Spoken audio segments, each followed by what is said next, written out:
গত মাসে আমি ইন্ডিয়া গেছিলাম, দিল্লিতে আমার গলার অপারেশন হয়েছিল। তো আমি দিল্লি এয়ারপোর্টে নামবার আগে আমার যিনি গাইড, ওখানে যার সাথে আমি যোগাযোগ করছি, সে কলকাতার লোক, ভারতীয় মুসলমান ছেলেটা, তো বাংলায় কথা বলে। আমি তারে বলছি যে ভাই আমি দিল্লি এয়ারপোর্ট নাই মা, আপনার কাজ পর্যন্ত আইতে পারুন, আমি সিনমুনি। তখন সে আমার বললো, হুজুর এয়ারপোর্টে বিমান থেকে নামার পর আমি পর্যন্ত আসতে এতটা নিখুঁত দিক নির্দেশনা আছে যে আপনি হারাইবার কোনো সিস্টেমে নাই। আপনি শুধু বাইরেবেন, আমি পর্যন্ত আইলেই আপনি শুধু হাতে থাকবেন, এইভাবে দিক নির্দেশনা দেওয়া আছে। আমি ইচ্ছা করে হারাইতে পারতেন না।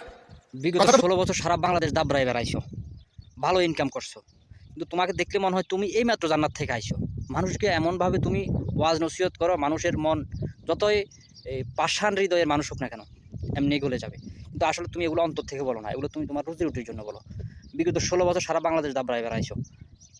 তুমি কিছুদিন আগে ইন্ডিয়া থেকে চিকিৎসা নিয়ে আইছো, ইন্ডিয়ার প্রশংসা করছো। আওয়ামী লীগ সরকার পতন হওয়ার পরে তুমি রাস্তায় নামি বলো দিল্লি না ঢাকা, দিল্লি না ঢাকা। আর না দানের বাচ্চা, শেখ হাসিনা তোদেরকে জিরো থেকে হিরো বানাইছে, তোদের এই গোষ্ঠীকে একটাবারও চিন্তা করলি না? শেখ হাসিনাকে তোরা কমই জননী হিসেবে স্বীকৃতি দিছস। সারা বাংলাদেশে তোদের এই গোষ্ঠীকে শেখ হাসিনা যত উন্নয়নমূলক যত অনুদান দিয়েছে, আমার মনে হয় না কাউকে দিছে। একটাবারও চিন্তা করলি না কার বিরুদ্ধে তুই ইয়ে ধরস, শব্দ বোমা মারস?